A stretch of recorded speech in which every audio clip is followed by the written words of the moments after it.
नमस्कार मित्रांनो, आपले स्वागत आहे। कोणत्या पापामुळे स्त्रीचा गर्भ पडतो? भगवान विष्णूंनी माता लक्ष्मींना सांगितलेले गर्भधारणाचे महत्त्वाचे नियम आणि पुत्रप्राप्तीचे सर्वोत्तम उपाय काय आहेत हे एका प्राचीन कथेमधून समजून घेऊया। एका वेळची गोष्ट आहे, भगवान विष्णू आणि माता लक्ष्मी क्षीरसागरामध्ये शेषनागाच्या शय्येवर विसावले होते। त्यावेळी माता लक्ष्मींनी भगवान विष्णूंना विचारले, हे स्वामी, आज माझ्या मनात एक शंका निर्माण झाली आहे, कृपया ती दूर करा। भगवान विष्णू म्हणाले, हे प्रिय, तुझ्या मनात असलेल्या शंका निःसंकोच विचार। तुझ्या सर्व प्रश्नांची उत्तरे देणे हे माझे कर्तव्य आहे। देवी लक्ष्मी म्हणाल्या, हे प्रभू, तुम्ही तर सर्वज्ञ आहात। संसारातील प्रत्येक कणामध्ये तुमचाच वास आहे। तुम्हीच जन्मदाता आहात आणि तुमच्या आज्ञेनेच प्राणी मृत्यूला सामोरे जातात। तुम्हीच संसार चालवता, जन्म आणि मृत्यू तुमच्या अधीन आहेत। पण हे प्रभू, कोणत्या स्त्रीला संतानसुख लाभत नाही? गर्भात बालकाचा मृत्यू का होतो? कोणत्या पापामुळे स्त्रियांचा गर्भ नष्ट होतो? हे जगदीश्वर, हे कृपानिधान, एक आईला आपल्या संततीला गमावण्याचे दुःख का सहन करावे लागते? कृपया या गोष्टींचा सविस्तर खुलासा करा। भगवान विष्णू हस्त म्हणाले, हे देवी, तुम्ही उत्तम प्रश्न विचारला आहेस। तुमच्या या प्रश्नामध्ये जगातील प्रत्येक मातेसाठी कल्याणाचा संदेश आहे। हे सत्य आहे की काही बालकांचा गर्भातच मृत्यू होतो। स्त्रियांनी केलेल्या पापांमुळेच त्यांचा गर्भ नष्ट होतो। म्हणून हे देवी, आज मी तुम्हाला एक प्राचीन कथा सांगतो। या कथेमध्ये तुमच्या सर्व प्रश्नांचे उत्तर मिळेल। जे कोणी ही कथा ऐकतो त्याला उत्तम गुणवान संततीची प्राप्ती होते आणि त्याचे सर्व पाप नष्ट होतात। देवी म्हणाल्या, हे प्रभू, मी ही कथा लक्षपूर्वक ऐकेन। कृपया मला ही कथा सांगा। तेव्हा भगवान विष्णू देवी लक्ष्मींना कथा सांगू लागले। हे प्रिय, प्राचीन काळातील गोष्ट आहे। मध्य देशात एक अतिशय सुंदर नगरी होती। त्या नगरीत अशोक नावाचा एक सेठ राहत होता, जो खूपच श्रीमंत होता। त्याच्या घरी कोणत्याच गोष्टीची कमतरता नव्हती। त्याला अन्वी नावाची मुलगी होती। सेठने आपल्या मुलीचे लग्न दुसऱ्या नगरातील एका वैश्य कुटुंबात लावले। अन्वी आपल्या पतीसोबत सासरी गेली। सासरी गेल्यावर सासरचे लोक अन्वीशी खूप प्रेमाने वागू लागले। अन्वी ही सासरी खूप आनंदात होती। अन्वीच्या सासूचे नाव रमाबाई होते, जी स्वभावाने खूप क्रूर आणि दुष्ट होती। अन्वी हुंड्यामध्ये भरपूर धन घेऊन आली होती। यामुळे रमाबाई तिच्याशी खोटा सन्मान दाखवत गोड बोलत असे आणि तिला नेहमी तिच्या माहेराहून काही ना काही आणायला लावायची। अन्वी आपल्या सासूचे म्हणणे ऐकत असे आणि वडिलांकडून गाई, बैल, अन्नधान्य, वस्त्रे आणि इतर वस्तू मागवायची। तिचे वडीलही हे सर्व आनंदाने तिला देत असत। रमाबाईचा लालच वाढतच चालला होता, पण अन्वी या सर्व गोष्टींपासून अनभिज्ञ होती। रमाबाईच्या गोड बोलण्यामुळे ती लवकरच प्रसन्न होत असे आणि तिच्या सर्व मागण्या पूर्ण करत असे। अन्वीचा पती आदित्य स्वभावाने साधा होता। तो आपल्या आईच्या प्रत्येक आज्ञेचे पालन करत असे। त्याच्या आईने लहानपणापासूनच त्याला पूर्णपणे आपल्या वश केले होते। त्यामुळे आदित्य कधीही आईच्या इच्छेचा विरोध करत नसे। अन्वीला सासरच्या सर्वांचे खूप प्रेम लाभत होतं आणि ती खूप आनंदी होती। तिचे वडीलही तिचे समाधान पाहून खूप खुश होते। अनेक महिने असेच सुखात गेले।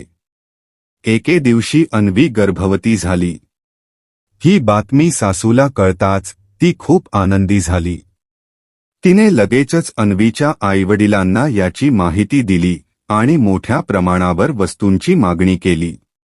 अन्वीच्या वडिलांना ही बातमी कळून ते खूप आनंदी झाले। त्यांनी खूप सारे वस्त्र, अन्नधान्य, मिठाया आणि दागिने घेऊन सासरी पोहोचले. तिथे त्यांचे मोठ्या प्रेमाने आणि आदराने स्वागत झाले. अन्वीही आपल्या वडिलांना पाहून खूप खुश झाली. नंतर काही काळ थांबून अन्वीचे वडील घरी परतले. काही दिवसांपर्यंत अन्वीचा गर्भ वाढत राहिला आणि तिची सासू रमाबाईही तिची खूप काळजी घेऊ लागली. परंतु काहीच दिवसात अशी घटना घडली की अन्वीचे जीवन दुःखांनी भरून गेले. तिच्या आनंदी जीवनावर अचानक अंधार पसरला.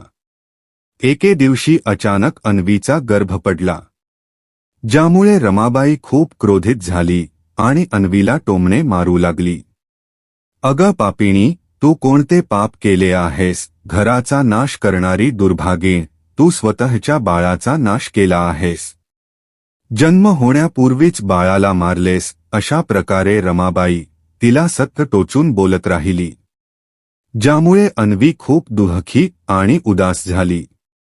ती म्हणाली, सासूबाई, यात माझा काय दोष आहे? मला काही समजत नाही की असे का झाले. मी निर्दोष आहे. मी कोणतेही पाप केले नाही. पण रमाबाईला तिच्याबद्दल जराही दया आली नाही. ती म्हणाली, अगं पापिणी, तू नक्कीच काही पाप केले आहेस, ज्यामुळे तुझे बाळ गर्भातच मरण पावले.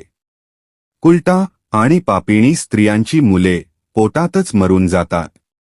भगवान विष्णू देवींना सांगतात, हे देवी, अशा प्रकारे अन्वीचा गर्भ गेला आणि तिची सासू तिच्याशी वाईट वागू लागली. तिला प्रत्येक गोष्टीवरून टोमणे मारले जाऊ लागले.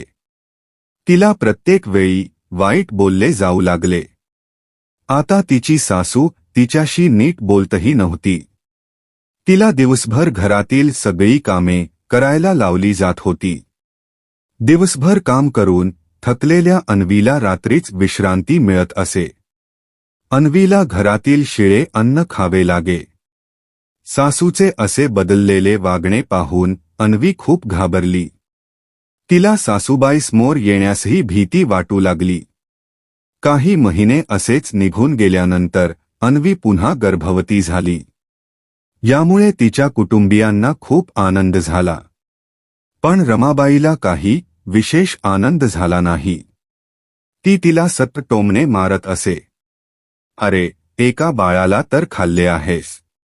आता हेही बाळ जिवंत ठेवशील की खाशील याचा काही भरोसा नाही. ही तर डायन आहे. डायन, माझ्या मुलाने एका चेटकिणीशी लग्न केले आहे आणि तिला घरात आणले आहे. पण अन्वी शांतपणे सहन करत राहिली. यावेळी रमाबाईने अन्वीच्या वडिलांना या विषयात काहीही माहिती दिली नाही. ती गप्पच राहिली. इकडे हळूहळू अन्वीचा गर्भ वाढत राहिला. गर्भावस्थेतही अन्वी घरातील सर्व कामे करत असे. खूप कष्ट करून कळल्यानंतरही रमाबाईला तिच्याबद्दल काहीही दया वाटत नव्हती. यावेळेस अन्वीला 9 महिने पूर्ण झाले आणि प्रसूतीची वेळ आली. अन्वीला खोलीत नेण्यात आले आणि तिने बाळाला जन्म दिला. पण बाळाच्या मुखातून कोणताही आवाज आला नाही. ते बाळ कोणतीच हालचाल करत नव्हते. यावेळी अन्वीने एका मृत बाळाला जन्म दिला होता. ही बातमी ऐकताच अन्वी खूप दुःखी झाली आणि जोरजोराने रडू लागली. इकडे रमाबाई खूपच संतापली. तिने त्वरित अन्वीला पकडले आणि घराबाहेर काढून दिले. अगं पापिणी, तू या घरात राहण्याच्या लायकीची नाहीस. तू एक चांडाळणी आहेस. तू माझ्या नातवाला खाल्लेस. आता तू या घरात राहू शकत नाहीस. जर तू या घरात राहिलीस तर तू आम्हा सर्वांना खाशील. तुझ्यासारख्या अशुभ स्त्रीला घरात ठेवू नये. तुझ्याशी लग्न करून माझ्या मुलाचे नशीब उद्ध्वस्त झाले आहे. म्हणून पापिणी, आता तू या घरातून निघून जा. आता तू या घरात एक क्षणही राहू शकत नाहीस. अन्वी रडत म्हणाली, सासूबाई, आता मी कुठे जाऊ? माझ्यासाठी माझे पतीच सर्व काही आहे. त्यांना सोडून मी कुठे जाऊ? कृपा करून मला घरातून हाकलू नका. मी घराच्या एका कोपऱ्यात पडून राहीन. सगळी कामे करीन.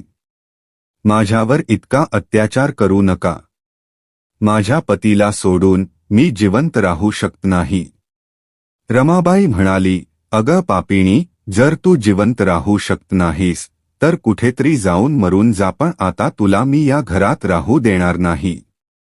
भगवान विष्णू देवींना सांगतात, हे देवी, अशा प्रकारे तिला तिरस्काराने घराबाहेर हाकलण्यात आले. सासूने अन्वीला घराबाहेर हाकलले आणि तिचा पती हे सर्व शांतपणे पाहत होता, पण काहीही बोलला नाही. अन्वी तशाच अवस्थेत घरातून निघाली आणि चालत चालत एका दाट व भीषण जंगलात पोहोचली. त्या जंगलात तिला एकही माणूस दिसत नव्हता. अचानक तिला जंगलात एक अतिशय मोठे व सुंदर झाड दिसले आणि त्या झाडाजवळच एक खूप सुंदर आश्रम होता. अन्वी लगेचच त्या आश्रमाजवळ गेली आणि आजूबाजूला पाहू लागली, पण आश्रमात कोणीच नव्हते. ती तेथेच बसून विश्रांती घेऊ लागली. अन्वी खूप घाबरलेली व दुःखी होती. तिला वडिलांच्या घरीही जावेसे वाटत नव्हते, कारण तिला भीती वाटत होती की तिच्यामुळे वडिलांचा समाजात अपमान होईल. त्यामुळे तिने त्या जंगलातच राहण्याचा निर्णय घेतला. अन्वी त्या आश्रमात राहू लागली आणि भगवान विष्णूंची पूजा व तपश्चर्या करू लागली. अनेक दिवस ती भगवान विष्णूंच्या भक्तीत मग्न राहिली. काही दिवसांनंतर त्या आश्रमात एक साधू येतात, ज्यांच्यासोबत एक गाय असते. ते साधू विलक्षण तेजस्वी दिसत होते. त्यांच्या मुखावर अपार तेज होते, जणू त्यांनी शेकडो वर्षे तपस्या केली होती. अन्वीने साधूंना पाहताच तिला खूप आनंद झाला आणि ती त्यांचे स्वागत करत म्हणाली, या साधू महाराज, आपले स्वागत आहे. असे वाटते आपण महान पुण्यात्मा आहात. अन्वीच्या या वचनांवर साधू म्हणाले, पुत्री, तू कोण आहेस आणि या वनात एकटी का राहतेस? काही गोपनीय नसेल तर सांग. तुझे पती कुठे आहेत आणि तुझ्या दुःखाचे कारण काय आहे? अन्वी म्हणाली, हे साधू महाराज, मी अत्यंत दुःखी आहे. माझ्या सासूबाईंनी मला घरातून बाहेर काढले आहे. त्यामुळे मी या वनात निवास करत आहे. साधू म्हणाले, पुत्री, तुझ्या सासूने असे का केले? तुला घरातून बाहेर काढण्याचे कारण काय होते? अन्वी म्हणाली, हे साधू महाराज, माझे पहिले मूल गर्भातच नष्ट झाले आणि दुसऱ्या वेळेस मी जन्म दिलेला मुलगा मरण पावलेला होता. यामुळे माझ्या सासूबाई खूप रागावल्या आणि त्यांनी मला घरातून बाहेर काढले. आता मी येथेच राहते आहे. माझ्या वडिलांचा समाजात अपमान होऊ नये म्हणून मी त्यांच्या घरीही जात नाही. कृपया आपणच माझे दुःख दूर करा. आता मी काय करू? हे ऐकून साधू म्हणाले, पुत्री, हे खूप दुःखद आहे. पण काळजी करू नकोस. मी तुला उपाय सांगतो. तो उपाय केलास तर तुला उत्तम संतान लाभेल.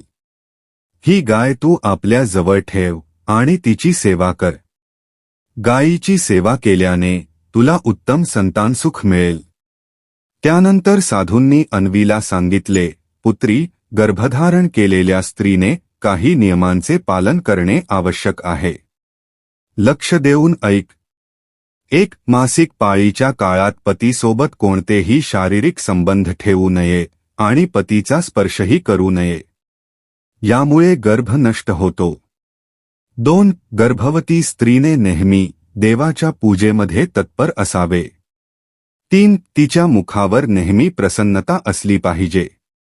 4. गर्भवती स्त्रीने कधीही दुःखी किंवा निराश राहू नये.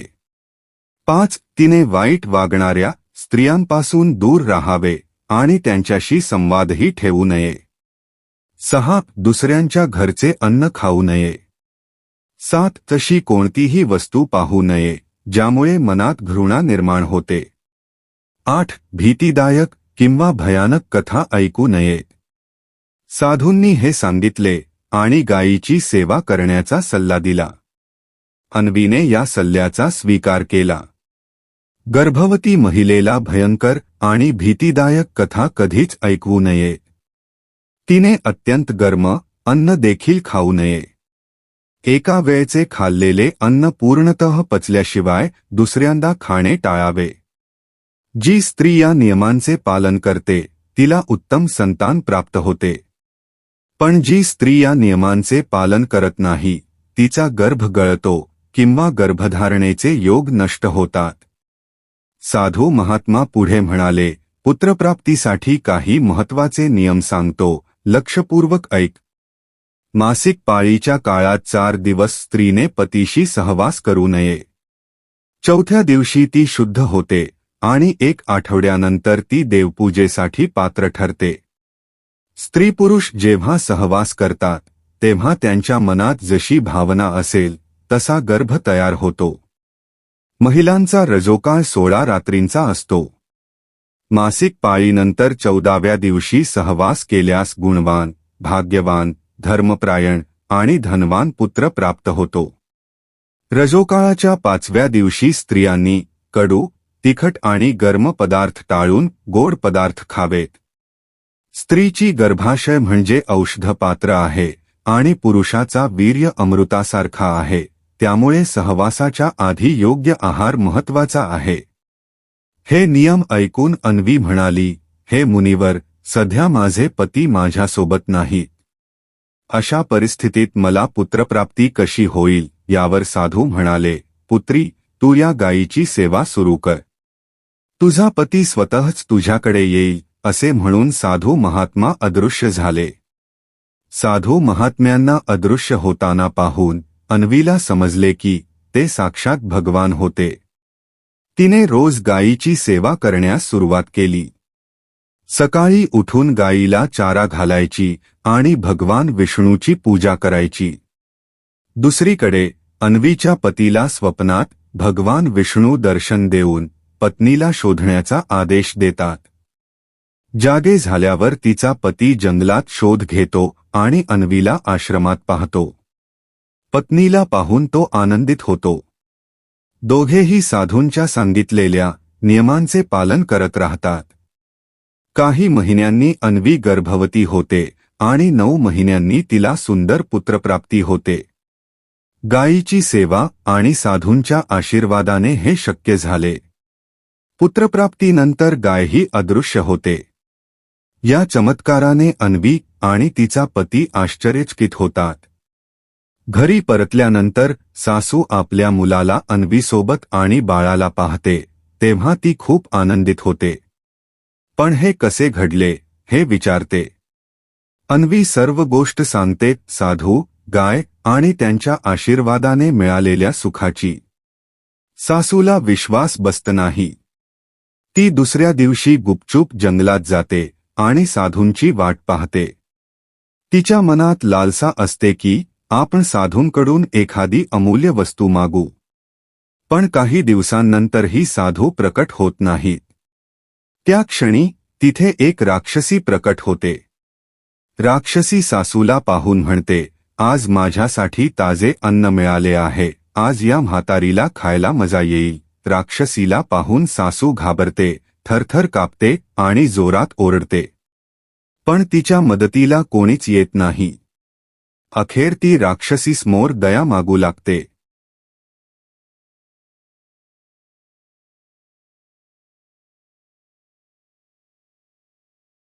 मला सोडून दे, माझं भक्षण करू नकोस. मी एक वृद्ध स्त्री आहे, माझं भक्षण करून तुला काय मिळणार? यावर ती राक्षसी म्हणाली, हे दुष्ट स्त्री, वृद्ध असो किंवा तरुण, मी त्याचं भक्षण करते ज्याला विधात्यानं माझ्यासाठी निवडलं आहे. आज ईश्वराने तुला माझ्या भक्षणासाठी निवडलं आहे, म्हणून मी तुला खात्रीने खाणार. तू नक्कीच महापाप केला आहेस, दुसऱ्यांवर खोटे आरोप लावले आहेत. यामुळेच तुझी ही दुर्दशा झाली आहे. हे ऐकल्यावर अन्वीच्या सासूला तिच्या चुकांचा पश्चात्ताप होतो. तिने तिच्या सूनबाईला फार वाईट वागणूक दिली होती, पण आता फार उशीर झाला होता. अन्वीची सासू काही बोलण्याआधीच राक्षसी तिला उचलते आणि मोठ्याने हस्त तिचं भक्षण करते. राक्षसी तिला चावून खाऊन टाकते आणि त्या क्षणीच अन्वीच्या सासूचं निधन होतं. तिला तिच्या पापांचा फळ भोगावं लागतं. म्हणूनच कधीही निर्दोष व्यक्तीला त्रास देऊ नये किंवा त्यांच्यावर खोटे आरोप लावू नयेत. इकडे अन्वी आपल्या सासूची वाट पाहत असते, पण ती परतत नाही. त्यामुळे अन्वी आपल्या पतीला, आईला शोधून आणण्यासाठी सांगते. अन्वीचा पती आईला शोधण्यासाठी जंगलात जातो, पण त्याला त्याची आई सापडत नाही. मात्र त्याला तिथे त्याच्या आईचा कंकाल दिसतो. हे पाहून तो दुःखी मनाने घरी परततो. त्याला एका व्यक्तीमार्फत समजतं की त्या जंगलात एका राक्षसीचं वास्तव्य होतं आणि तिनं अन्वीच्या सासूचा जीव घेतला आहे. लालसेमुळे अन्वीची सासू राक्षसीचे भक्ष्य बनते. नंतर अन्वी आणि तिचा पती आपल्या मुलासह सुखाचे जीवन व्यतीत करू लागतात. भगवान विष्णू देवी लक्ष्मीला म्हणतात, हे देवी, अन्वीने गर्भधारणेचे सर्व नियम पाळले आणि तिला उत्तम संतान लाभली. देवी लक्ष्मी विचारतात, हे प्रभू, गर्भातच बाळाचा मृत्यू होतो किंवा जन्मानंतर लगेचच मृत्यू होतो, अशा वेळी त्या आत्म्याच्या मुक्तीसाठी काय उपाय करावे? भगवान विष्णू उत्तर देतात, हे प्रिये, तुमचा प्रश्न खूप महत्वाचा आहे. याचे उत्तर तुम्ही लक्षपूर्वक ऐका. 1. गर्भपात किंवा गर्भात मृत्यू. जर स्त्रीचा गर्भपात होतो किंवा गर्भात बाळाचा मृत्यू होतो, तर जितक्या महिन्यांचा गर्भ असेल तितक्या दिवसांचे सूतक पाळावे. अशा बाळासाठी श्राद्ध किंवा इतर विधी करू नयेत. 2. जन्मानंतर मृत्यू. जर बाळाचा मृत्यू मुंडगेविधी संस्काराआधी होतो, तर त्या बाळाच्या मुक्तीसाठी इतर बालकांना दूध द्यावं आणि भोजन द्यावे. 3. 5 वर्षांपूर्वी मृत्यू. जर मुंडगे विधी नंतर 5 वर्षांपूर्वी बाळाचा मृत्यू झाला, तर त्याचा दाहसंस्कार करून त्याच्यासाठी दूध आणि अन्नदान करावं. 4. 5 वर्षांनंतर मृत्यू. जर 5 वर्षांनंतर बाळाचा मृत्यू झाला, तर त्याच्या दाहसंस्कारानंतर त्याच्यासाठी मातीच्या पात्रात पाणी भरून आणि खिरीचं दान करावं. तेव्हा त्या आत्म्याला पुनर्जन्म प्राप्त होतो. अशा प्रकारे भगवान विष्णूंनी देवी लक्ष्मीला गर्भदानाचे रहस्य सांगितले. या कथेतील संदेश आपल्याला सांगतो की पवित्रता, संयम आणि योग्य नियमांचे पालन केल्याने उत्तम परिणाम मिळतात. मित्रांनो, आजसाठी एवढेच. आम्हाला आशा आहे की आजची महत्त्वपूर्ण माहिती तुम्हाला नक्कीच आवडली असेल. तेव्हा व्हिडिओला लाईक करा, शेअर करा आणि चॅनेलला सबस्क्राईब करायला विसरू नका. धन्यवाद.